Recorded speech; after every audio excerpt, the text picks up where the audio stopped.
জন্ম থেকেই চোখে আলো নেই, কিন্তু স্বপ্ন দেখতে কখনো থামেননি গাইবান্ধা ৩০ বছর বয়সী শরীফুল ইসলাম।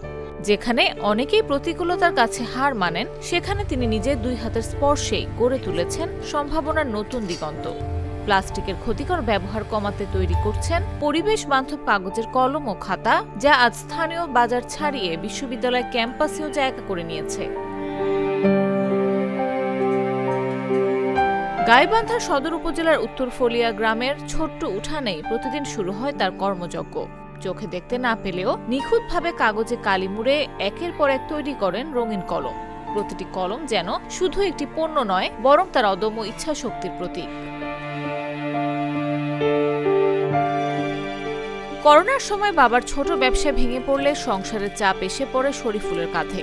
তখনই বিশ্ববিদ্যালয়ের বন্ধুদের সহায়তায় শুরু করেন কাগজের কলম ও খাতা তৈরির কাজ।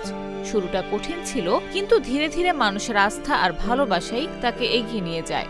এখন প্রতি মাসে প্রায় ১,০০০ কলম ও ৫ শতাধিক খাতা বিক্রি করে নিজের খরচ চালানোর পাশাপাশি ব্যবসা বাড়ানোর চেষ্টা করছেন তিনি। সকল বাধা বিপত্তি অতিক্রম করে আগে থেকেই সে পড়াশোনার প্রতি আগ্রহী ছিল। একজন দৃষ্টি প্রতিবন্ধী হওয়া সত্ত্বেও ইনি নিজের পায়ে দাঁড়ানোর চেষ্টা করতেছে এবং ট্রাই করতেছে যে সমাজের মাঝে যারা আরও লোক আছে তাদেরকে ইন্সপায়ারেশন করতেছে, যে তার মাধ্যমে জানি তারা নিজেরাও স্বাবলম্বী হতে পারে, এবং বর্তমান ভবিষ্যৎকেও জানাচ্ছে যে প্রতিবন্ধিতা কোনো বাধাগ্রস্ততা না। শুধু উদ্যোক্তা নন, শরীফুল একজন সংগ্রামী শিক্ষার্থীও।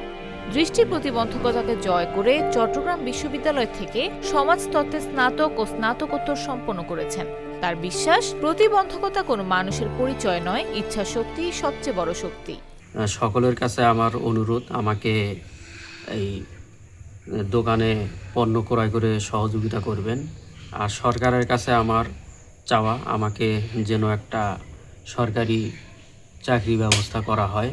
ব্যবসা আমি চট্টগ্রাম বিশ্ববিদ্যালয় থেকে অনার্স মাস্টার্স কমপ্লিট করেছি।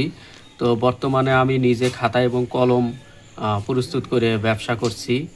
আমি পুলবন্দি বাজারে দোকান নিয়েছি, দোকান থেকেও এখন আমি পাইকারি এবং খুচরা বিক্রয় করে থাকি খাতা, আর সেই সাথে কলমও বিক্রয় করি। স্থানীয়দের কাছে শরীফুল আজ অনুপ্রেরণার নাম। তিনি প্রমাণ করেছেন, চোখে আলো না থাকলেও হৃদয় স্বপ্ন থাকলে পথ তৈরি হয়।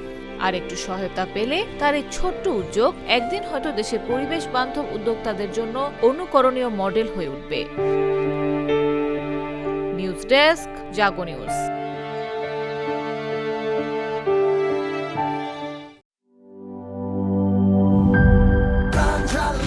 প্রাণ ঝালমুড়ি, এই ঝাঁজ সেই ঝাঁজ।